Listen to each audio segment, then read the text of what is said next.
I tried the Bible recap as a beginner and almost quit. Maybe I'm just not good at reading the Bible. Hi, my name is Rachel. Here on this channel, I share simple makeup routines and faith-filled encouragement to help you grow in confidence, grow in your faith, and really become the woman that God created you to be. Today, I am going to share my thoughts on the Bible recap. So I've done it for about, I think I am on like day 80. As a beginner, I would open the Bible and I did not understand what I was reading. I would read a chapter and sit for a while and just look at the words on the page. And I really tried to stay consistent, but after a few days, I felt really overwhelmed and discouraged. I remember thinking, why does something that is supposed to bring me closer to God feel so hard? What was crazy is that something shifted, and by this point, by where I'm at now, in using the Bible recap and reading the Bible, I wasn't just reading the Bible. I was actually understanding it. So in this video, I'm going to share why so many of us struggle to read the Bible, what almost made me quit, and whether the Bible recap is actually worth it for beginners. So the Bible recap is a daily reading plan plus a short explanation that helps you understand what you are reading. This Bible recap is by Tara Lee Cobble. I have 3 of the books right here, and one is the main book where it's the plan, and you read the Bible in chronological order, and I've never done that before, just from book to book, not really in chronological order. I also have that book, I have the study guide, and I have the journal. I haven't really been using those other books as much as I use the main book.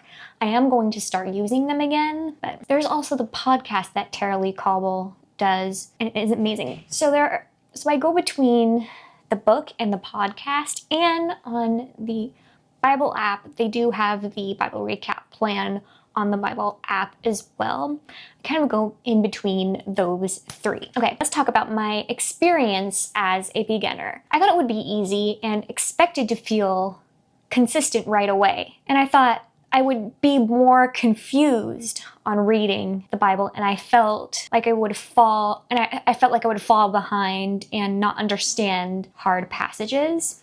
By the first week, I was already being behind and frustrated, but now I fully understand what I am reading from now being on day 80. Okay, now let's talk about a little bit of the pros and cons of the Bible recap. So let's first talk about the pros. So what actually helped me when using this Bible study method? So for the first time, I actually understood what I was reading. The structure of the Bible recap really helped to stay consistent.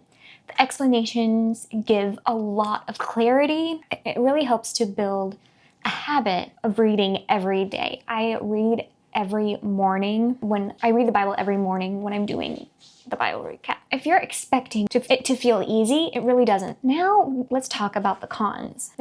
Here are the honest downsides of the Bible recap. This can feel overwhelming. There is a lot of content in the book and in the podcast. Definitely another con is probably a time commitment.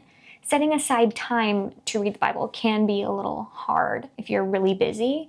And then another con would be, this is not a beginner friendly at first. And then let's talk about who is it good for and who is it not good for. Okay, let's first talk about who is it good for. This is great for structured learners and people who are serious about consistency. And then who is it not for? Casual, low commitment beginners. And then, so is the Bible recap worth it?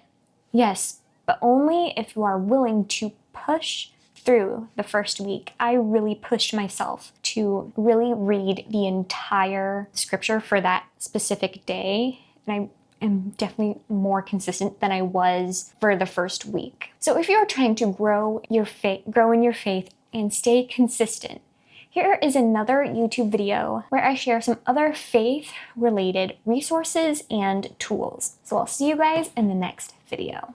Bye!